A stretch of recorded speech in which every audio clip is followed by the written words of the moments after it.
قرآن شریف اللہ تعالیٰ کی کتاب ہے اور اللہ کا کلام ہے،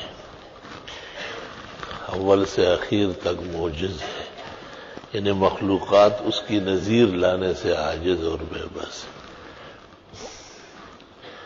نہ معنی میں، نہ الفاظ میں، نہ جامعیت میں۔ قرآن کریم کی ہر صورت میں اور ہر آیت میں اللہ نے رحمت، مہربانی، شفا، صحت، توانائی، عزت، افتخار، فتح، نصرت، کونین کی خیر و عافیت رکھی۔ کوئی صورت نقصان کے لیے نہیں، کسی آیت سے کسی کا کوئی نقصان نہیں، جیسے عوام میں مشہور ہے فلاں عمل گرم ہے، فلاں، یہ سب فضول بیہودہ باتیں ہیں، یہ شرائع کی نظر میں ایک پیسے کی بات نہیں۔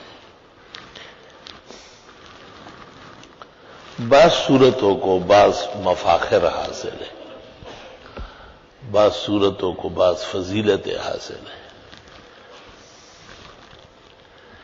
ان میں سے یہ صورت جو تغابن کے نام سے ہے، جو آج نماز میں پڑھی گئی، بزرگان دین کا مضبوط وظیفہ رہا ہے۔ میں نے اب تک جتنے بزرگوں کو دیکھا ہے، بلکہ خواتین تک، ان کا پختہ وظیفہ رہا ہے۔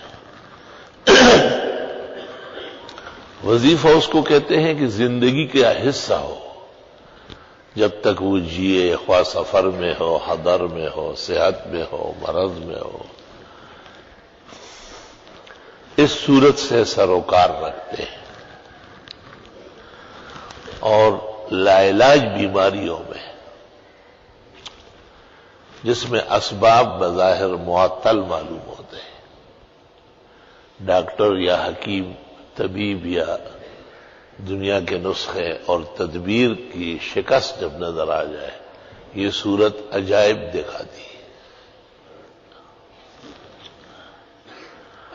سب سے بہتر صورت تو یہ ہوتی ہے کہ آدمی 41 مرتبہ پڑھے اور پھر ایک دفعہ پڑھتا رہے روز۔ کہتے قبل الفجر یاقوت و مرجان ہے، فی الفجر جوہر ہے، بعد الفجر سونا ہے، سورج نکلنے کے بعد چاندی، اور ہر وقت پڑھنا حکمت سے خالی نہیں ہے، فوائد اور اجر سے مالا مال ہے۔ 41 مرتبہ کسی غرض کے لیے بھی پڑھی جاتی ہے، کسی کام کے لیے ضروری، غرض سے مراد کوئی ضروری کام جس سے آپ دو چار ہو اور آپ چاہتے ہیں کہ خیر و عافیت سے ہو جائے۔ لیکن ابدیت شرط ہے، بندگی شرط ہے، زور نہیں چلے گا، کسی کے باپ کا ٹھیکہ نہیں ہوتا کہ بس آپ نے پڑھا ہو آسمان کو دیکھے کہ جی وہی آئی ہے، نہیں، یہ خناسیت ہے، فرعونیت کے خیالات ہیں۔ ہم وقت اللہ سے ڈرے رہنا اور اللہ سے خیر کی امید رکھنا، اپنی کوتاہی اور قصور کا اعتراف کرنا ہو۔ کبھی ایسا ہوتا ہے کہ کسی ایک مقصد کے لیے سورہ تغابن کو وظیفہ بناتے ہیں، کبھی کئی مقاصد لکھے جاتے ہیں باقاعدہ کاغذ پر۔ بسم اللہ الرحمن الرحیم، ہم نے آج تک اپنے بزرگوں سے سنا ہے، جن پر ہمیں اعتماد رہا ہے اور جن سے ہمیں دین پہنچا ہے اور دین کے فائدے پہنچے ہیں، کہ اس صورت کے پڑھنے سے اللہ خاص فضل فرما دے۔ اللہ تعالیٰ کی بارگاہ احدیت و سبدیت میں گزارش اور بندگی کی درخواست ہے کہ ہمارے اس بیمار کو یہ صحت ملے، اس ظالم سے اس طرح نجات ملے، اس پریشانی سے اس طرح چھٹکارا ملے، اور وہ کاغذ گم نہ کرے، خبردار۔ اور وہ جب بھی سورہ تغابن پڑھنے لگے تو اس کو 1-2 دفعہ پڑھ لے، بسم اللہ پڑھ کر۔ اس کو بخاری میں انشاد کہتے ہیں، انشدک باللہ۔ دوسرا یہ کہ مطلقاً پڑھا جاتا ہے اللہ کی رضا کے لیے، خوشنودی کے لیے، وہ تو اور بلند مقام ہے۔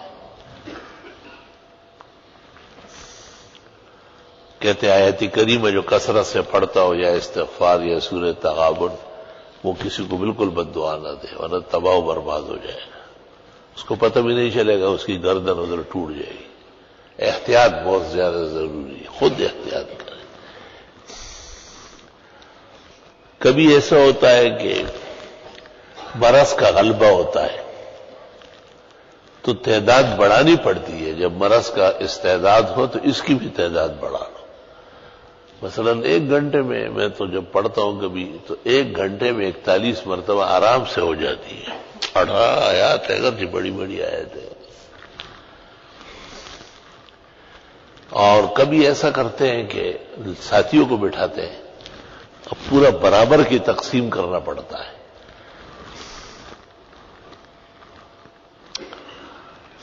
قدیم زمانے سے یہ دستور ہے کہ لوگ بیماروں کے لیے خصوصیت سے پڑھتے ہیں، خاص کر وقت فجر میں فجر کی نماز ایک ہی جگہ با جماعت پڑھ لیتے، جیسے اپنی مسجد میں پڑھ لی، اور پھر جہاں مریض ہو اور کوئی عذر نہ ہو، ایک تو ایک خاتون ہو تو مرد کیسے وہاں جائیں گے، اگرچہ وہاں بھی طریقہ ہے کہ وہاں دوسرے کمرے میں مردوں کو بٹھایا جائے اور درمیان میں ایک حصہ کھول دیا جائے، لوگ وہاں سے نہ آئے جائے، اور ان سے گزارش کی جائے کہ آپ 41 مرتبہ سورہ تغابن پڑھ لیں اور تسلی سے پھر ایک ہی دعا کی جائے۔ میں نے آج تک زندگی میں جن کے لیے پڑھی ہے یا پڑھتے، میں نے ان کو نقصان میں نہیں دیکھا ہے، 100% فائدہ ہوا ہے۔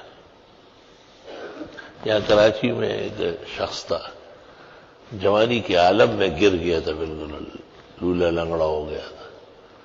اس کے لیے یہاں سے طلباء گئے، اسی دستور سے جس طرح میں بیان کرتا ہوں، یقین کر لیں وہ آپ اسے دیکھیں گے سوچیں گے بھی نہیں کہ کبھی یہ شل اور اپائج تھا، بالکل صحیح سلام، اگرچہ وہ ناشکرہ ہے اور بے قدرہ ہے، اس نے ادارے کی طلباء کی وہ قدر نہیں کی جو اس پر فرض تھا۔ وہ پھر یہ ہوتا ہے کہ جب آئندہ پکڑا جاتا ہے تو نہیں چھوٹے گا، پھر یہ دستور ہے۔ جیسے آپ نے کسی کے ساتھ احسان کیا اور اس نے الٹا تپیڑا دکھایا تو آئندہ پھر آپ بچتے ہیں، اس کے حق میں پھر دعائیں قبول نہیں ہوتی۔ ہمارے ہاں یہ دستور ہے کہ جس طرح مسجد میں اعلان ہو جاتا ہے کہ بھئی فلاں آدمی بہت بیمار ہے، بہت دن ہو گئے، تو امام صاحب 10-15 آدمی جو قرآن شریف پڑھنا جانتے ہیں ان کو ساتھ کر کے وہاں چلے جاتے، چاروں طرف بیٹھ کر کے سورہ تغابن پڑھ لیتے، اور پھر وہ گرم چائے اور پراٹھے اور سب چیزیں ناشتہ، جیسے انسانوں کا طریقہ ہے، اور اس کے بعد دعا ہوتی ہے۔ تو ایک دفعہ ایسا ہوا کہ ایک جگہ جانا ہوتا تھا لیکن ان کا کچھ اور خیال تھا، لوگ عجیب عجیب ذہنیت رکھتے ہیں، تو میں نے ان کو کہا کہ یہ سورہ تغابن جس طرح آئی ہے اور پڑھی گئی ہے آپ اس طرح اہتمام کریں۔ انہوں نے اس طرح کیا، اسی دن فائدہ ہوا، انہیں کئی مہینے سے پڑھ رہے تھے۔ بعض لوگوں کا کردار، اخلاق، بدخلقی، شیطانی دماغ وہ فائدوں کے لیے رکاوٹ بنتی ہے واقعہ۔ مثلا یہ کہ جی ہم پیسے دے دیں گے، لوگ گھروں میں کھانے گا، یہ دستور کے خلاف ہے، ادھر ہی ہونا چاہیے۔ تو انہوں نے اس کے لیے پورا اہتمام کیا، ایک باورچی گھر بلایا اور اس کو کہا کہ صبح آپ پراٹھے بنائے، چائے بنائے، انڈے بنائے۔ اس کو مذاق لگ رہا تھا، جب اس کا باپ بچ گیا نا، میں نے کہا تجھ جیسے بے غیرت بیٹے کی وجہ سے یہ باپ 3 سال سے پڑا ہوا تھا اور 3 سال میں 300 مرتبہ پڑھوایا ہوگا۔ اس کو یہ بے عقلی اتنی ہے کہ یہ نہیں کہ یہ اہانت ہے، طالب علم کہیں جائے، لوگ چلے جائے، پڑھ لیں۔ انسانوں کی زندگی کا تقاضا ہے کہ احترام اتنا ہی ضروری ہے جتنا پڑھنا ضروری ہے، بلکہ بعض صورتوں میں تو احترام ہی کا فائدہ ہوتا ہے۔ میں ہمیشہ یہ کہتا رہتا ہوں، اور ایسے لوگ میں نے آنکھوں سے دیکھے کہ ان کے بڑے ادب و احترام سے پڑھواتے تھے تو بہت فائدہ تھا. ان کے بیٹوں میں وہ بات نہیں، کارخانے لٹ گئے، بٹوارے بری طرح ہو گئے، نان شبینہ کے محتاج ہو گئے، لیکن عقل نہیں آئی. یہ عذاب الہی کی قسم ہے کہ آدمی کو پٹ لگ رہی ہو اور اس کو بالکل سمجھ نہیں آ رہی. اللہ تعالیٰ جب رضامند ہو جائے اور اللہ چاہے کہ فائدہ پورا پہنچے، اس کا دل بندگی سے، اس کا دماغ تواضع سے، اس کے اعضاء اللہ کی اطاعت میں، ساتھیوں کے خوشگواری میں مصروف ہو جائے. اللہ اکبر و کبیرہ. ابھی بھی جب سانس کا یہ دورہ شدید تھا تو میں نے سورہ تغابن بکثرت پڑھی. بچپن کا وظیفہ ہن تلا دی.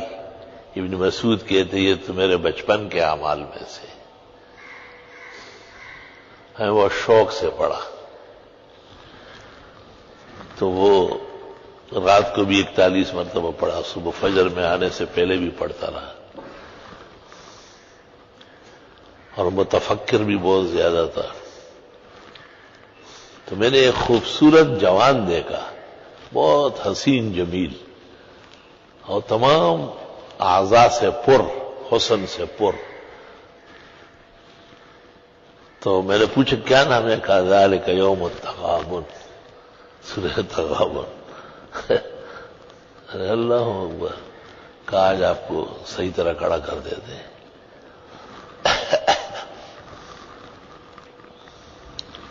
اللہ اکبر و کبیر. بعض صورتیں متشکل ہوتی ہے باقاعدہ. اسی طرح ایک دفعہ ہمارے ایک بھائی نے مجھے کہا کہ یہاں ایک سانپ ہے بہت بڑا، اور میرے پیچھے لگتا ہے، وہ بس معمولی سا فرق رہتا ہے کاٹنے میں. تو میں نے وہاں اٹھ کر کے کچھ اعمال کیے اور ان سے گزارش کی. میں نے کہا خیال رکھنا بھائی. تو اس نے کہا کہ جو بھی سورۃ یاسین بلا ناغہ پڑھے گا اللہ تعالیٰ اس کی حفاظت کے لیے ہمیں مقرر کر دیتا ہے. میں حیران رہ گیا بالکل. تمام مسلمانوں کا حق ہے کہ وہ اللہ کی بندگی سے دنیا کے فائدے بھی حاصل کر لے، لیکن اطمینان سے، بشارت سے، خوش دلی سے. میرا اپنا خیال یہ ہے کہ اسی طرح انسان کو وسوسہ ہو، خیال ہو. بعض ساتھیوں کو بہت وسوسے ہیں، قسم قسم کی گندگیاں ذہن میں ہیں، ان کو بھی دور کرنا ہے. شانور شاہ صاحب کہتے ہیں اس طرح وضو طہارت ہے، اس طرح تصوف کے اندر یہ خشوع و خضوع درست کرنا یہ بھی طہارت کی قسم ہے. جس طرح حدیث میں لا صلاۃ الا بالطہور، اس طرح لا صلاۃ الا بالخشوع. خشوع و خضوع سے یہی ہے کہ نظام زندگی متاثر رہے خیر سے، فوائد و برکات سے. اسی طرح لا علاج قسم کے مظالم سے، اندھیروں سے بھی سورہ تغابن مؤثر ہے. یہ ہمارے طلباء چونکہ مسافرین ہیں اور بے گھر و بے در ہے، ان کا منہ بہت زیادہ مبارک ہے. اگر یہ خوشی سے کسی کے لیے پڑھتے نہیں ہے، ان کا عجیب طرح زندگی ہے. انہیں سیدھا کرنا جو ہے نا بہت مشکل کام ہے. یہ اگر دل سے پڑھے مثلا ملک کے لیے، پورے عالم اسلام کے لیے، صرف یہ طلباء نہیں، تمام مدارس عربیہ اہل حق کے جو طلباء ہیں، طالب کا بہت اونچا مقام ہے. اس کو قطبیت کی ضرورت نہیں، غوثیت کی ضرورت نہیں، یہ ہمتن ولی. طلب علمی اللہ تعالیٰ کو بہت زیادہ پسند. دیکھتے نہیں جو حکومت ان پہ ہاتھ ڈالتی ہے تس نس ہو جاتی ہے. جو افسران وزراء وہ سب کے سامنے برہنہ ہو جاتے ہیں، دنگے ہو جاتے ہیں، اور یہ اپنی جگہ لگے ہوئے پڑھ رہا ہے. بھائی ان کا دنیا سے چیزوں سے کوئی واسطہ ہی نہیں ہے. کبھی کبھی میں ان سے کہتا ہوں کہ بھائی یار آج تو دل سے پڑھو، ذرا خیال سے پڑھو. بہت بڑا مسئلہ ہے یہ کہ پڑھائی پوری ہو، آیت کریمہ خود مکمل ہو، اول سے اخیر تک متوجہ رہے. قرآن شریف کوئی پڑھے قرآن خوانی ہو تو اول سے اخیر تک متوجہ، یہ اس کا کوئی اسپرنگ میرے پاس نہیں ہے کہ ان میں کیسے متوجہ لائی جائے۔ اور اگر یہ کسی کے لیے پڑھنا چاہے سورۃ یاسین اور سورہ تغابن اور سورہ مزمل تو بڑا بیڑا پار ہو جائے گا۔ اللہ اکبر و کبیر۔ کہتے ہیں شاہ عبدالعزیز صاحب محدث دہلوی بیمار تھے اور طالب علم ان سے پڑھنے آتے تھے، بہت بڑی تعداد ہوتی تھی ہندوستان میں، اتنے طلباء کبھی جمع نہیں ہوئے جتنے شاہ عبدالعزیز کبار علماء و محدثین میں سے تھے۔ طالب علموں سے کہا جاتا تھا بھائی بخاری کا ختم کرو، آیت کریمہ، وہ کرتے ہیں اپنے حساب سے، تھوڑا پڑھا تھوڑا چھوڑا آگے پیچھے۔ شاہ صاحب نے کہا نہیں کچھ نہیں ہوا۔ شاہ صاحب نے کہا اچھا ایسا کرتے ہیں کہ آپ لوگ پڑھ تو رہے نہیں نا، میرے لیے دعا کرتے ہیں، تو بس اجازت لے لو آج میں بھی دعا کرتا ہوں، رخصت ہو جاؤ۔ میں پڑھا نہیں سکتا ہوں، طبیعت اتنی خراب۔ اس دن طالب علموں نے پڑھا۔ شاہ صاحب ہنستے تھے، فرمایا 25 سال کی بیماری ایک لمحے میں ختم ہو گئی۔ ان کی سفارش اتنی تکڑی ہوتی ہے۔ اللہ کی شان ہے، مجھے خوف ہے کہ اپنے لیے بھی دل سے نہیں پڑھتے، توجہ اتنی کمزور ہے ان کی، اپنے لیے بھی نہیں پڑھتے۔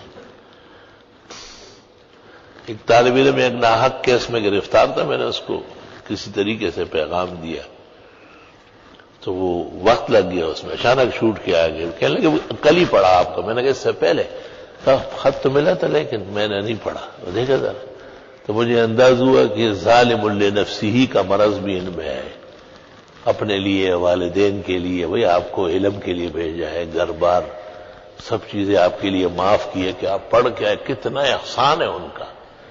جوان لڑکا زمیندارہ کرے، بہترین فصلیں اگائے، دکانوں پہ بیٹھے تنخواہیں لے، ہر کام کر سکتے ہیں جوانی کے عالم میں، تو وہ سب آپ کے لیے معاف ہے، اور آپ سے یہ توقع ہے کہ آپ علم نبوت حاصل کریں۔ تو والدین کے لیے، اعزاء اقرباء کے لیے، جو ان میں خراب لوگ ہیں ان کی ہدایت کے لیے زیادہ دعائیں مانگیں۔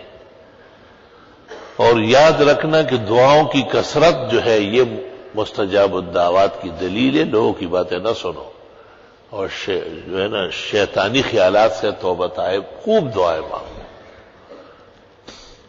جب بھی موقع ملے بس قبلہ رخ ہو کر کے 2 رکعت پڑھو یا ایک سورت پڑھ لو، 100-150 مرتبہ استغفار، آیت کریمہ، لا الہ الا اللہ، پھر توجہ سے دعا مانگو۔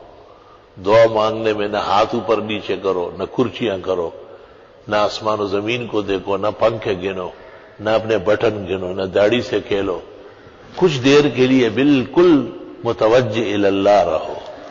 صرف طلبہ نہیں، سب نمازیوں کے لیے یہ آداب ہے کہ وہ بھی خوب دعائیں مانگے، چھوٹے کام، بڑے کام، دنیا آخرت، بیماری، صحت، آرام، راحت، عزت۔ ہم ایک فتنے کے دور سے گزر رہے ہیں، ہر طرف سانپ اور بچھو ہے، مغاربہ اور زنادقہ ہمیں شکار کرنے میں لگے ہوئے ہیں۔ ہمارے فرائض کتنے زیادہ ہیں، آپ خود سوچ لیں ذرا۔